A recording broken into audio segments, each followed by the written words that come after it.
It's December 23rd, 1974 in Fort Worth, Texas. The air was cold and the city was alive with holiday anticipation. Stores were packed and streets were busy. Three friends, Mary Rachel Trlica, age 17, Lisa Renee Wilson, age 14, and Julie Ann Moseley, age 9, set out for the Seminary South Shopping Center.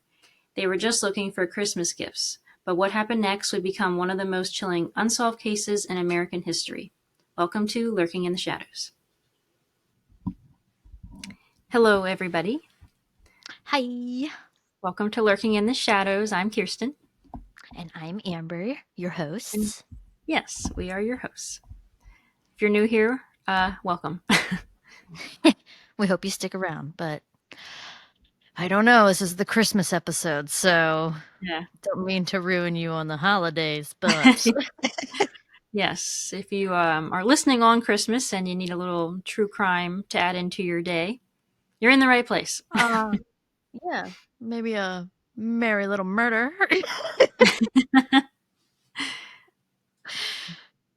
Well, in this case, it's actually a missing persons case, so there's no murder in it. Well, I mean, none that we I guess can we say. don't really technically know. Yeah, we can't say. But yeah. How about a merry little mystery then? How about that? Yes, merry little That'll mystery. Work. Yeah, that'll work. That could be. We could put that in the episode title. Yes. And this is the last case of 2025. Yes. So if you are a listener for a little while, thank you for making it through the year with us. Yes, thank you. We appreciate everyone's support so far. Hope you've been enjoying it. We'll always take the feedback. Yes. We can make it our goal for the new year that we become a bigger and better podcast. Yes. That's our goal. Yes. Let's manifest it, people. We got this. Yes, let's manifest it. 2026 is our year. It is. It will be. Yeah, that's right. So I really struggled to find any basic information about the girls that went missing in this case. Because it's from the 1970s. I couldn't even find like family interviews where they're saying like, oh yeah, Rachel was so into this or really liked school. I couldn't like find anything like that. Yeah. I come across sometimes cases, like even the case that I'm researching right now, I feel like the background that I get is so little, and then we kind of just like jump right into it. And like sometimes that's just how the cases are, that we don't really have as much background, unfortunately, about like who these people were, even the victims, whether it's the victims or the perpetrators. But either way, I've come across that too. Like I said, even with the case that I'm doing right now, I'm like, oh, there's not much background here, but it's still a case to be told. Yes. Yes. So we're going to start with three girls. Mary Rachel Trlica, who went by her middle name Rachel, was a 17-year-old high school student at Southwest High School in Fort Worth, Texas. Rachel was married to 21-year-old Thomas, who went by Tommy Trlica, even though she was still a minor. And he had a 2-year-old son named Sean, whom Rachel looked after as her own. I don't know what her family thought of this marriage because I really could not find much information or interviews. And that's one thing we like to focus on in our podcast, if you're new, is focusing on the victims and their background and their story, but this was very difficult to do in this episode.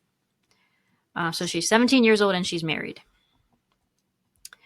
And also every article I found jumps right into the beginning of this case, which is unfortunate, and it also doesn't help that this case is 51 years old. Yeah, we're working with very old reports. Yes. Anyway, Rachel's maiden name was Arnold. Rachel had a younger brother named Rusty and an older sister named Deborah, who was living with the couple at the time. Strangely, Tommy was previously engaged to Deborah. Oh, well then. Yeah. Previously engaged, and now he's married to her sister. We'll let that one go, I guess. Yeah. It's Texas. I'm just kidding, Texas. A thread on Reddit mentioned Rachel and Deborah's home life may not have been the greatest and that their dad was abusive. I can't confirm this, but it's speculated that that could have been a reason for Rachel to get married so young and move out of the house, and then Deborah followed. I also read in another article that Deborah had run away before, so the abuse claim could very well be true. She was, just trying to get away from home. Yeah. Rachel was 5 feet 6 inches tall and weighed approximately 108 pounds. She drove a 1972 Oldsmobile 98 and had a scar on her chin. Ah, Lisa, good old Oldsmobiles. yeah. We used to have one of them. Oh, did you? Yeah, you've been in it a couple times. You probably just didn't remember it was an Oh, Oldsmobile. yes, yes, I do remember that. Yep, yeah. That was a 2001. Made it Oh, okay. 23 years, I think it made it or something Yeah, like that. wow. So It's a long good time. old Oldsmobile. We're 30. Lisa Renee Wilson, who also went by her middle name, Renee, was a 14-year-old girl living in Fort Worth and was good friends with Rachel. Renee had a boyfriend named Terry Moseley who had just given her a promise ring on the morning she went missing. Renee stood at approximately 5 feet 2 inches tall and weighed around 110 pounds. Julie Ann Moseley, the third girl that goes missing, she was only age 9, and she is the younger sister of Renee's boyfriend Terry. Oh. Yeah. Julie stood at just 4 feet 3 inches tall and weighed about 85 pounds. Julie didn't know Rachel, but she knew Renee through her brother, so it was not uncommon for the two girls to spend some time together. On December 23rd, 1974, Rachel asked Renee if she wanted to join her for some last-minute Christmas shopping. According to the Fort Worth Star-Telegram, Rachel and her husband Tommy were preparing for his 2-year-old son to spend Christmas Eve with them. She had first asked her sister Deborah to go shopping with her, but Deborah was up late the night before and didn't want to get out of bed, and their mother couldn't go either. Renee agreed to go because she had layaway to pick up, but she wanted to be home by 4 p.m. because she would be attending a Christmas party with her boyfriend Terry. Renee was staying with her at her grandmother's house, who lived across the street from Terry at the time. So Renee asked Terry if he wanted to join, but he already had plans to visit a friend at a hospital.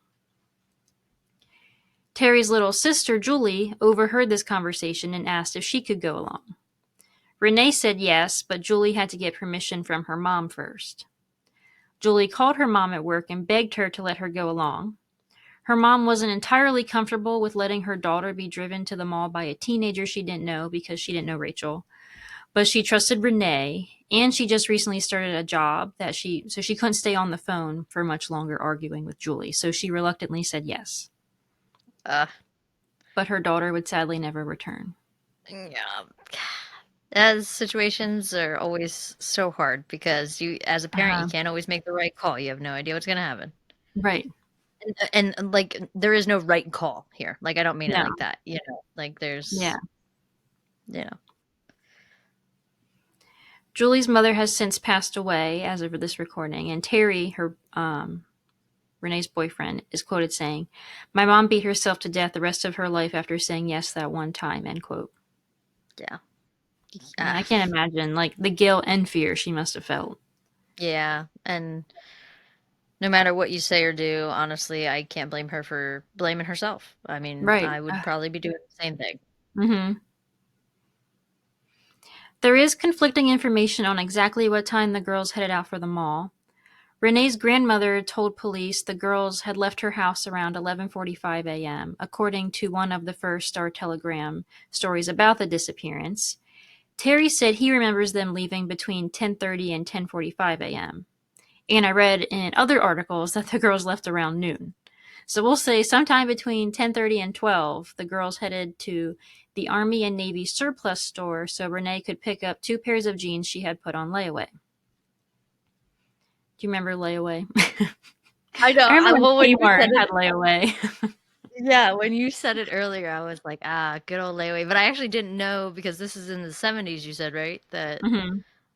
I didn't know that there was layaway back then, but I Yeah. do remember layaway when we go to Kmart and like, Yep. Walmart had it and stuff. Hmm. Now it's Yeah. just fucking credit card and debt. Yeah. Yeah. So after they headed to pick up the layaway, the girls headed to the Seminary South Shopping Center, which is now known as La Grand Plaza, and they parked on the upper level of the Sears parking lot. Sadly, after this, we have no idea what happened to the girls. When the I have girls failed to questions, but I Wow, yeah. yeah, I was gonna say I have questions, but I'm gonna let you keep going because you're probably gonna cover No. them. When the girls failed to return home by 4 p.m., their families began to worry. Renee's mother, Julie Wilson, called to ask Deborah if she had heard anything from the girls. When Deborah said no, Judy instructed her to stay by the phone in case they called. Deborah was quoted saying, "There was so much coming at me from so many directions, it was like being in the Twilight Zone," end quote. Mm. The families of the three girls made their way to the Seminary South Shopping Center. Rachel's Oldsmobile was discovered in the parking lot around 6 p.m. The door was locked. The only items noticed in the vehicle were 2 pairs of pants and a small wrap present Renee had brought along for Rachel's stepson, Sean, that she had wrapped at her grandmother's house. It appeared that the girls had never returned to the vehicle as there was no signs of a struggle inside or around it. One of the pairs of pants inside was a new pair, but the other pair was a pair Renee had been wearing when she left the house, suggesting she must have changed into one of her new pairs of pants after picking them up. Yeah. There were no personal belongings left behind, such as a purse or keys. Renee's mother, Judy, asked them all to page the girls overhead at each store and called local hospitals and the police, while Rusty and his mother went from store to store looking for them. The Fort Worth Star-Telegram reported Richard Wilson, Renee's dad, and a neighbor climbed onto the roof of a nearby building with a shotgun and stood watch over the Oldsmobile. I'm sorry. Don't mean to laugh. That's That's a very hell of an image. Texas. That's a hell of an image in my in my head. That's something my dad would do. It is. Oh god. Police soon arrived to the scene. Several witnesses told the police they saw the girls shopping at the mall that day. A few particularly mentioned seeing Renee as she was wearing a t-shirt that said "Sweet Honesty." Fort Worth police initially investigated the disappearance as a routine missing persons case, claiming they had no reason to suspect foul play. Detectives visited bus stations and talked to people who said they may have seen the girls. The police quickly decided the three girls ran away. Oh, yeah. I'm sorry, they think three Literally. minors are going to run away 2 days before Christmas? Okay, not just that, but the little girl, what was her name again? Julie. Julie didn't even know Rachel, right? It was Rachel that she Right. didn't know. Mm-hmm. So, like, what do you think they just randomly got into this car? She's like, I need to go pick up these pants, and then they all collectively decide, you know what? Let's fucking run away. Let's go right now. And why would they run away without the vehicle? Yeah, that. Like, Yeah, where the fuck are they going? Anyway, right. like How literally are running away, like taking it to like Yeah, using literally them on 2 foot, feet. I guess. I don't know. Well, we can't even say, oh, it was the 70s because this kind of shit happens today even. We're like, It oh, does, it's yeah. nothing. I mean, the only difference from then and now is that our investigation of crimes and DNA has gotten a wee bit better. We can't even say Yeah. much better because people Mm-hmm. suck. But um, yeah. I mean, what? But why are we jumping to this conclusion already? I don't know. The car was never dusted for fingerprints before being released back to Tommy the next day, and because they assumed this was a runaway case, they never secured the area as a crime scene.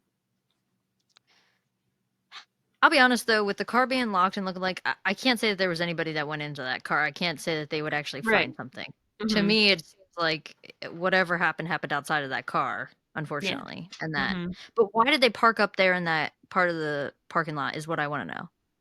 Yeah, I don't know if it was just like really full because it was 2 days before Christmas.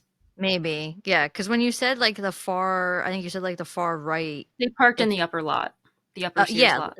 yeah. So I was wondering like why did they park so far away? But that's a good point. 2 days before Christmas, it probably was crowded. Yeah, it might have been busy. Yeah, I'm not sure. Yeah. The investigation was handled by the department's youth division for several months before eventually being assigned to a homicide detective.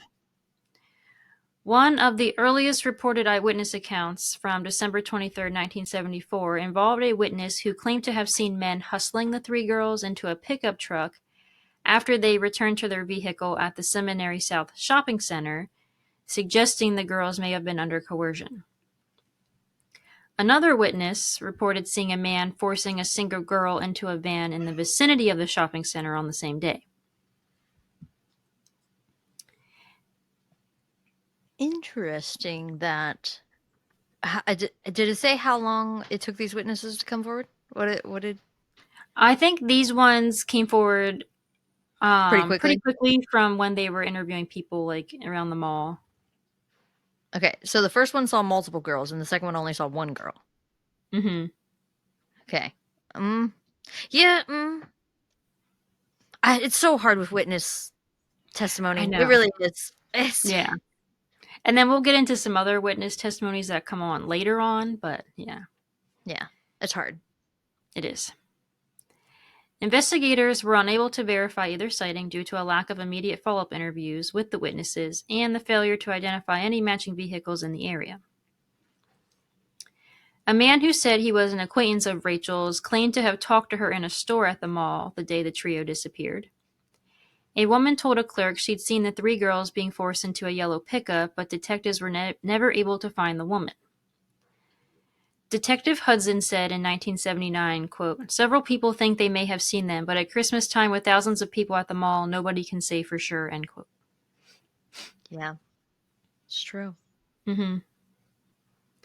The next day, on December 24th, the early morning edition of the Star-Telegram covered the story of the missing trio. Also that morning, a mysterious letter arrived in the mail to Rachel's home. Rachel's husband Tommy found a postmarked letter in his mailbox that read, quote, "I know I'm going to catch it, but we just had to get away. We're going to Houston. See you in about a week. The car is in Sears upper lot. Love, Rachel," end quote. And if you're watching on YouTube, I'll insert a photo of the letter, or you can see it on our Instagram. The stamp on the envelope had been canceled that morning, meaning it was marked to prevent its reuse. The cancellation did not include a city, and the zip code of the cancellation was blurred. The number 3, or what they assume, on the zip code appeared to be either backwards, as though it was applied by a hand-loaded stamp, or a partial 8. It is assumed that the zip code was meant to be either 76083, which comes from Throckmorton, Texas, 76038, which comes from Eliasville, Texas, or 76088, which comes from Weatherford, Texas. And I looked these locations up in relation to Fort Worth. Throckmorton's about 132 miles from Fort Worth, Weatherford about 30 miles away, and Eliasville about 90 miles away. And there were some strange things about the letter. First, the letter was written in ink on a sheet of paper larger than the envelope, but the writing on the envelope was in pencil. Okay. Second, the name Rachel at the end was written, the name Rachel was written in the top left corner of the envelope, but there was no return address underneath it. It just said Rachel on the top left corner. Yeah. And the envelope was addressed to Thomas A. Trlica, but Rachel always called him Tommy. Yeah. Third, it looked like whoever signed Rachel's name at the end of the letter either mistakenly wrote 2 E's at the end of her name instead of an E and an L, or they just wrote the L too small, because you can clearly see that the smaller E or L was written over to like make a larger L. Does that make sense? Yes. So like if I'm Okay. writing my own fucking name, I'm not gonna mess up the last letter Yeah, and you have to wouldn't go think so. over it. Yeah. Like, and also when you're signing something, like who gives a fuck? Okay. Somebody who's trying to forge a signature gives a fuck. Yeah. So they're going to try and fix it at the end. You know what I Yeah. mean? Mm-hmm. So to me, that sounds like whoever's writing it is not Rachel. She's not going to go Yeah. back and try and like fix her last. She's just like, here's my signature. You know? Mm-hmm. How many of us do that? Here's our, no matter Right. how shitty it is, Yeah. how many Yeah, I times just we get quickly do it. handed. Yeah, we get handed like those fucking stupid electronic things we have to digitally sign, and it always looks like Mm-hmm. garbage or whatever. We don't care. It's Yeah. not like we're trying to redo it or something. So Right. somebody I feel like who is trying to forge a signature is who cares. Yeah. The letter was handed over to police, which further pushed their suspicion towards runaways, but handwriting tests proved inconclusive. The letter was even submitted to FBI handwriting experts for analysis on 3 separate occasions over the years with no resolution. Damn. The families of the trio, though, did not believe Rachel wrote the letter, and they certainly did not believe they ran off. I agree. And also, I don't know how quickly, like, if you mailed a letter out on 23rd, would it arrive in someone's mailbox the morning of the 24th? I feel like it's unlikely. Even back in the 70s, I feel like it would be unlikely. I know. Like, And it had the mark, like it went through the post office, like the stamp was marked. yeah. But how would it get there, Kirsten? Like, they can't predict the future. They wouldn't have wrote this letter before the girls actually went missing. Do you know what I mean? Right. Because they would have to have known where they were parked. The car was parked because they mentioned that in the Yeah. letter. Yeah. Interesting. So, like, Huh. how was that? I mean, maybe it would arrive overnight that quickly. I don't know. So they disappeared on the 23rd Yes, supposedly, yes. at it was like 4 o'clock in the afternoon. Yep. Nah. No, they can't write a letter and get it in the mail and get it in someone's mailbox by the 24th. Yeah, and it was in the morning. Yeah, it was in the mailbox in the morning, and they're going Mm-hmm. like, and we're talking 6 o'clock at night by the time the family has done their thorough search around the mall, and we're talking they're missing. Yeah. Do you know what I mean? So like this Mm-hmm. person,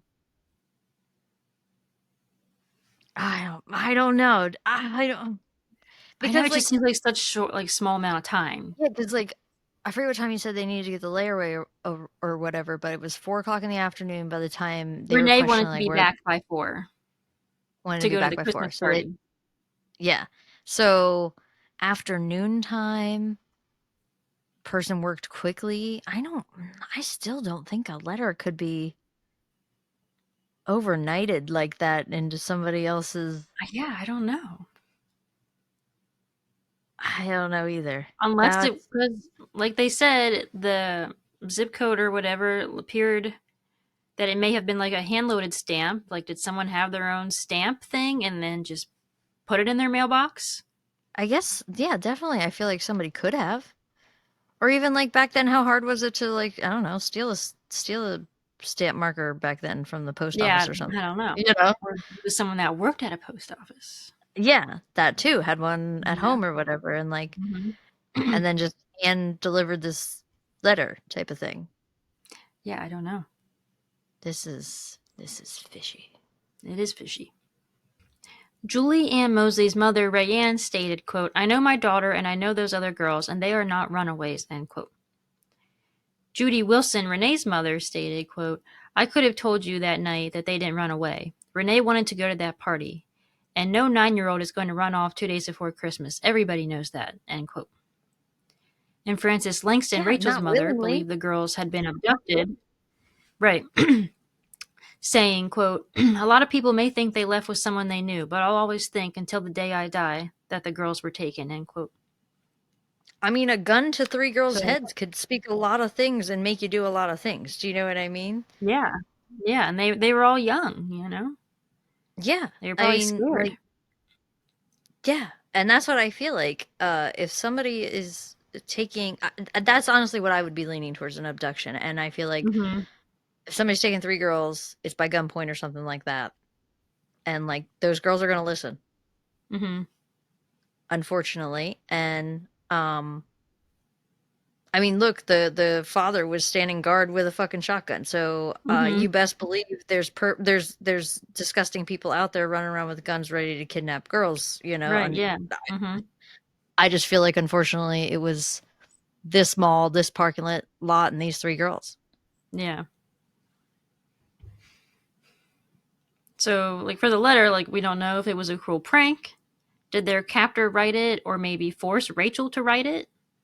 Or is this I don't just a know what to desperate clue? Like, we don't know. yeah, I don't even know what to think about that. I don't know.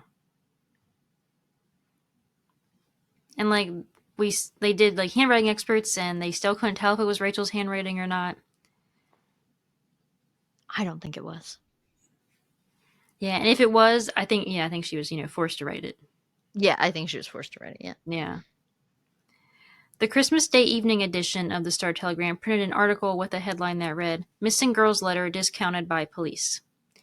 This letter becomes the only piece of evidence in this case. Wow. Rumors swirled. Had the girls been lured away by someone they trusted, or was a predator lurking in the shadows of the mall? The family searched.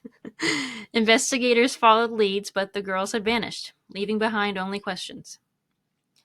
In the first few weeks after the girls disappeared, their families hung posters and handed out flyers, pleading for help from the public. A night watchman who was working at Alcon Laboratories, which was down the street from the mall, reported seeing a car containing 3 women and 2 men pulling into the building's driveway that night, but unfortunately that tip went nowhere. Police spoke to a ticket agent at the local bus depot after he claimed 3 girls had asked about trips to Houston and other destinations on the morning after the trio disappeared, but nothing came from that tip either. According to storiesoftheunsolved.com, a few weeks after the trio disappeared, the family enlisted the help of a psychic named Jay Joseph. He told them he had a sense something was wrong with the letter allegedly sent by Rachel, and that he had a feeling the group had gone north toward Oklahoma or Illinois. Ugh. Yeah. He also stated that they were being held against their will and dope is possibly involved along with 3 or 5 people. Okay. So we'll take that with a grain of salt. Yeah. Yeah, we'll graze right over that Yeah. malarkey. Another of the very few clues in this case came on February 6, 1975, around 11 p.m., about 6 weeks after the girls vanished. Renee Ann Moseley, Julie and Terry's mom, received a cryptic phone call. The caller was initially silent and only made a low moan before speaking. A young girl said "Mama" to Renee Ann, who was convinced it was her daughter Julie. When Renee Ann asked the girl where she was, the caller said she didn't know. The caller identified herself as Julie Moseley before the call abruptly disconnected. Authorities initially considered the call a possible prank, but could not be sure. But that's so scary, though. Like, if that was real, like, did Julie, like, actually find a moment to make that call? And, like, did it end abruptly Yeah. because she was caught or something? Yeah. That's crazy that I mean, Yeah. there's nothing we could do. There's nothing what Yeah, I have no you idea know? where it came from. She didn't know where she was, so... Wow. Oh. What that's tough because what if? What Yes, if what if it it was was? her? And how long after was that? That was 6 weeks. fuck. She could be alive in Yeah. 6 weeks, Yeah. like They could have kept them alive, or... Yeah, I don't know. it's frustrating. Yeah, I don't know. It's... And then you also wonder, like, did the captor let her make the phone call? But then he quickly hung up before she said too much information. Like, I don't know. Or was it just fake? Yeah, It could have just been a prank could have caller been all fake. along. I mean, and that's fucked as well. I mean, because Mm-hmm. I feel like back in the day, you're making a fake phone call like that. It's not AI. There's not like Right. technology. Yeah. So you got like a little child, or you mocked your voice to sound like a little child to do that to that family, and that's fucked up, Mm-hmm. man. Yeah. And I don't think we'll ever know, sadly. No, that gives me a little pit in my stomach. Mm-hmm. This would not be the only phone call their families received, though. In the days and weeks following the disappearance, the families received numerous prank calls. Some were silent, while others made false claims about the girls' whereabouts. Renee's father, Richard, told Dateline that prank calls became a cruel joke in the years following his daughter's disappearance, and he's quoted saying, "It's been really bad since they disappeared. We had to get an extra phone in the house because people would be calling and saying it was the girls when it wasn't them," end quote. Like, that's disgusting. Yeah, get fucked, Like, all you people yeah. who think that you can just call up and like these people are mourning the Yes, they loss are of grieving. it's Chris. We just hit the new holidays. Like I know this is Hmm. weeks later in the coming years or whatever, but like fuck you. Yeah. Get a fucking life, man. Like come on. Yeah. Like, you're going to just prey on people's grief like that and give them You hope that their child may be alive? yeah, and you can sleep at night with that? Yeah. Right. Yeah, there's a special place in hell for you pieces of shit. Mhm. Yeah. Yeah, I hope you get everything you deserve. Hmm. Due to the lack of police investigation, the families decided to hire a private detective named John Swaim. In April of 1975, Swaim went to Port Lavaca, Texas, with 100 volunteers to search under local bridges after receiving a tip that the girls had been killed and taken there, but no trace of the girls was found. In August of 1975, Swaim discovered that a 28-year-old man who had worked for a local store where Rachel had applied for a job at before her disappearance was making a string of obscene phone calls in the area. It was discovered that the man was using his position to obtain information from young women who had either submitted job applications or been listed as references. Ugh, what a sicko. Yeah, 6 female job applicants had been receiving obscene phone calls from him.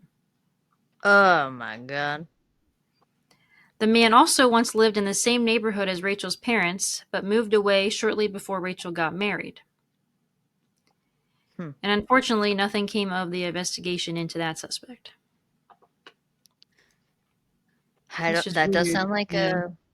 a decent suspect, though. Yeah. In 1976, 3 skeletons were found in a field in Brazoria County by an oil drilling crew. Swaim had the bones compared to x-rays and dental records of the girls, but none of it matched. In March of 1976, a psychic called one of the families and told them that the girls could be found near an oil well, which was kind of weird because they had just searched one. Yeah. Strangely, Swaim died, the detective, in 1979 following a drug overdose, and his death was ruled to be a suicide. But before his death, he ordered all of his files on the case be destroyed. So I don't know, like, Oh. what's up with that? Yeah, why are we... And what year was that? Sorry. 1979. So 5 years, or yeah, five. No, wait, Yeah, yeah, 1979. So 5 years later. yeah, it's not even that long. Why the fuck are we destroying this shit? Right. Like, are you involved somehow? Like, I don't know. Mm, And that like, makes how? you Like, did want he to... know he was? I guess he did that because he knew he was going to die. That he ordered all those files to be destroyed before his death. Yeah, but why? Like, put in I some don't. police effort. Like, I don't know. So that was just that kind is of a strange suspicious finding. to me. Yeah. That's weird. It is weird. In the spring of 1981, police investigators were called to a location in Brazoria County, Texas, after human remains had been found in a swampy area. After a month of investigation, they discovered that the bones did not belong to the 3 girls. The families of the girls, as well as authorities, received various tips throughout the 80s and 90s alleging sightings of the girls in locations such as Houston and Dallas, but nothing ever came from those. According to storiesoftheunsolved.com, Rachel's brother Rusty contacted a private investigator named Dan James in 1999 for help in the case. They looked into several witness sightings of Rachel and Renee at stores and a gas station in the days following their disappearances. There are also additional reports that claim Rachel has been in the Fort Worth area during several Christmas seasons.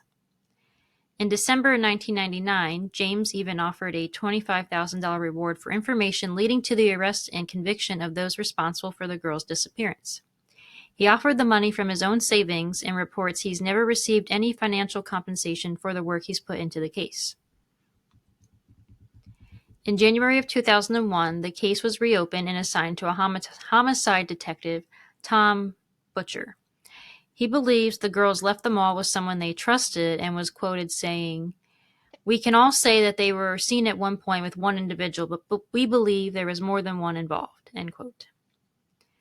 A So few months later, he's saying that like he feels with confidence that that's the story he could go with. Like, yeah, he thinks it was someone they knew. I mean, I can't blame him for like jumping on that. Like, what are you going to lead with here, really, Mm-hmm. honestly? So, I Right. mean, that's where I'd start too. Like, A few months later, a press conference was held where police shared they'd interviewed at least 20 new witnesses who'd seen the girls at the mall on the afternoon of December 23, 1974, and revealed that they'd narrowed down the possible list of suspects to just 5 individuals. That same month, a former Fort Worth policeman and security guard at the Sears outlet approached the news station KXAS NBC5, reporting he claimed to have seen 3 girls and a young male security guard inside a pickup truck at approximately 11:30 p.m. on the evening they disappeared. Supposedly, the girls appeared relaxed and were in the vehicle willingly, laughing and exchanging words before the security guard drove away with them in the vehicle. According to this witness, he contacted police a few days after news of their disappearance spread, but investigators failed to follow up with this information until April of 2001 now, after detectives learned about it from the news station. So wait, they followed up with it in 2001. But he reported it not long after the girls disappeared in the 70s. And his story didn't change in 2001? I don't believe so. It's just his witness sighting. It didn't actually say if everything matched up, but I don't know. I feel like it has some weight to it when it's somebody who's reported something and is willing to come back with the same report how long later, you know what I mean? Yeah. Mm-hmm. Investigators said they located the security guard seen with the girls, but he denied they were in his vehicle that evening, and I guess nothing else came from that because I didn't find any other information. So I imagine they must have ruled him out somehow. Yeah. In 2018, 2 cars were raised from Benbrook Lake with the help of volunteers from Texas EquiSearch using sonar, based on a tip regarding possible human remains in the area. Efforts, however, yielded no results.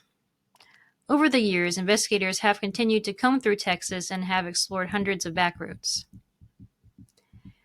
So now we will get into some theories. Supporting elements for them running away include Rachel's age and marital status. She had been married to Tommy Trlica for only 6 months at the time of her disappearance, but there were apparently reports of frequent arguments, a physical altercation the night before her disappearance, and allegations of her involvement in extramarital affairs, indicating potential unhappiness in her relationship. Again, none of that is, proven. That's just suspected. Speculation. Yeah. The holiday season also could have caused some holiday-related family stress due to Rachel and Deborah's father, who was, allegedly physically abusive to them in the past. That doesn't really explain why she would take the other girls with her, though, and, where would they have gone? Even if she didn't want to be with family at Christmas, where are you going? Yeah. So the runaway just doesn't make any sense to me. And Renee also had plans that night. There's no way 9-year-old Julie would want to miss out on Christmas Day as well. And I feel like, I don't know, they seemed like responsible enough kids that they had the time they wanted to be back. They wanted to be at that party, like you said, that even if they met somebody that they were going to do a side mission with, a side adventure with, call home or something, Yeah. And Renee even invited Terry along on that trip. So if they were planning to run away, I doubt they would be running away with him too. I don't know. Run away. They do not plan to run away. But I'm just saying, even if plans changed in the middle, where they met somebody who they knew that wanted them to come do something else with them, I feel like the girls could communicate that. And like you said, the time limit was 4:00 for the party or whatever. So, Yep. And none of them packed extra clothing, money, or any other belongings with them. So, they're just going to run away with nothing? Yep. One of the biggest theories is that the girls were abducted from Seminary South Shopping Center. But I feel like it would have to have been someone, one or all of the girls knew. Because I guess with a gun, but how else do you lure 3 girls away in a crowded parking lot? Or authority. Yeah. So maybe the security guard theory held some weight, or...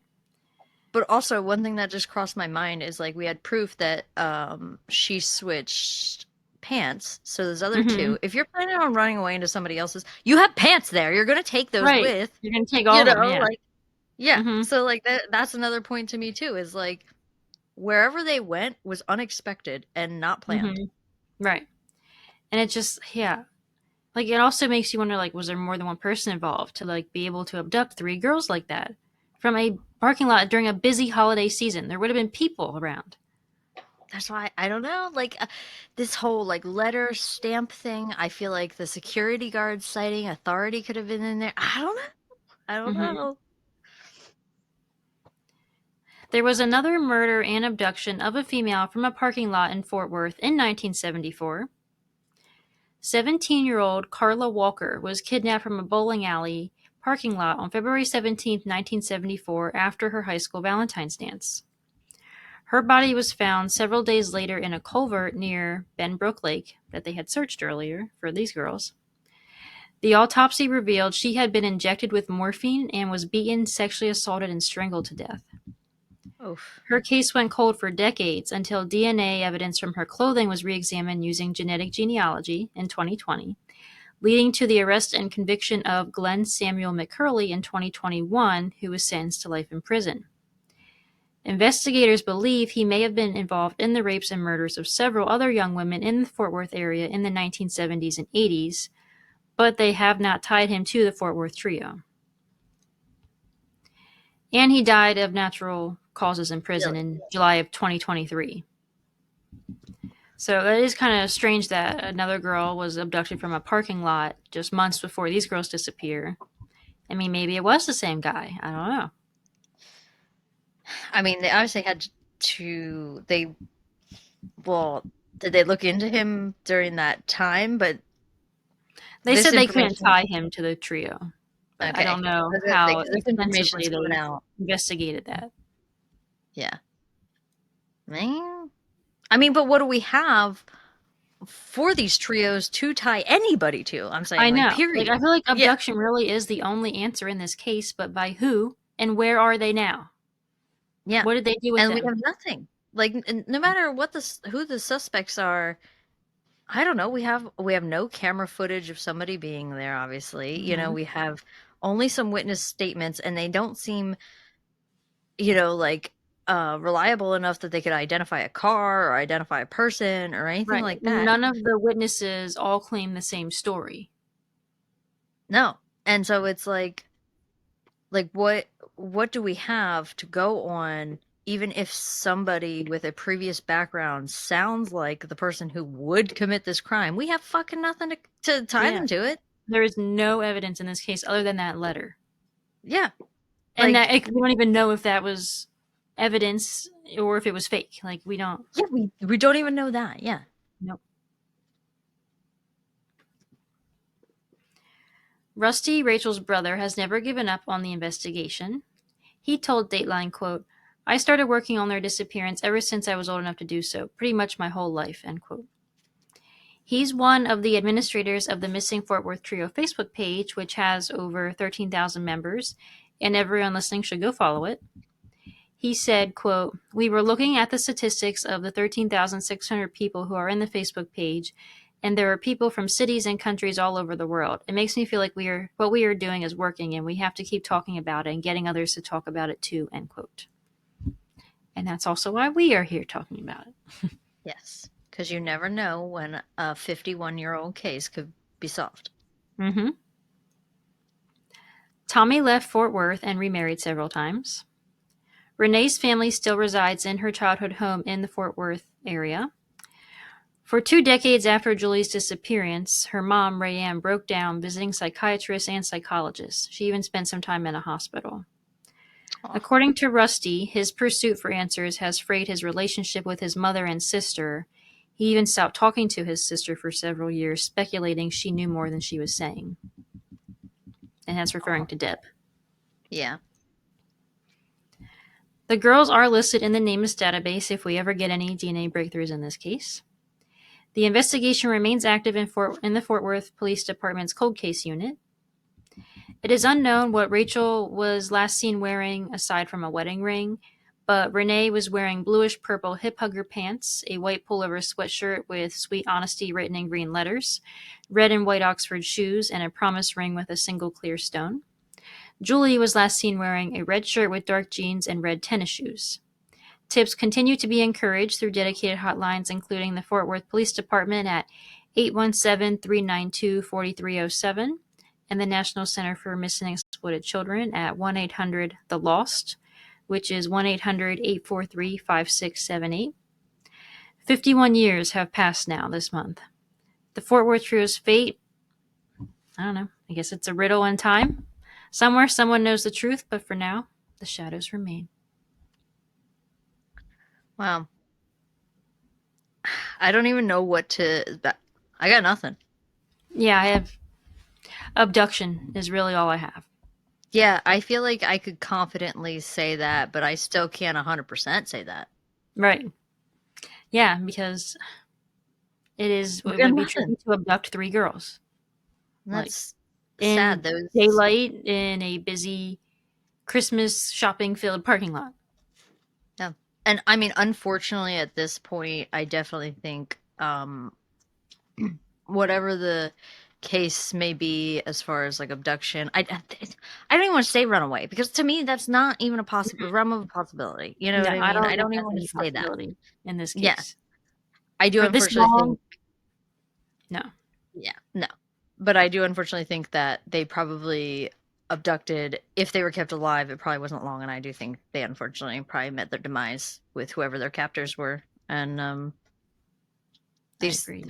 whoever, I mean, we're in Texas. How far is the border? This is Right. back in the 70s. Mm-hmm. How easy was it to just smuggle someone across the border? Mm-hmm. And not only that, but Texas is so vast, like their bodies could be anywhere. Yeah, literally anywhere. I think They only checked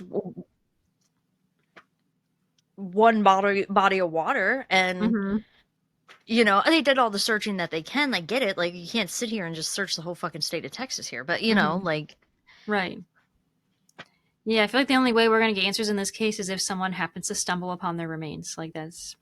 Yeah, I feel like that's the only way. And even then, we'll probably just get the answer of, like, here are these... Here they are, but who did it? Here are these 3 girls. Yeah, like, we probably still, unfortunately, will never get the answers on this, and that's really sad. I know. And if, like, it just makes you wonder, like, what did somebody say to them to get them all to, like, agree to go? Or, you know, it just makes you wonder, like, what happened? I'm telling you, it had to be gunpoint or Did it something. happen in the parking lot? Like, were they about to get in their car and someone ran up to them and was like, hey, I don't know. Yeah, remember this, guys. This was 2 days before Christmas in broad fucking daylight. Yeah. In a busy parking lot. Yep. You can never be too cautious. No.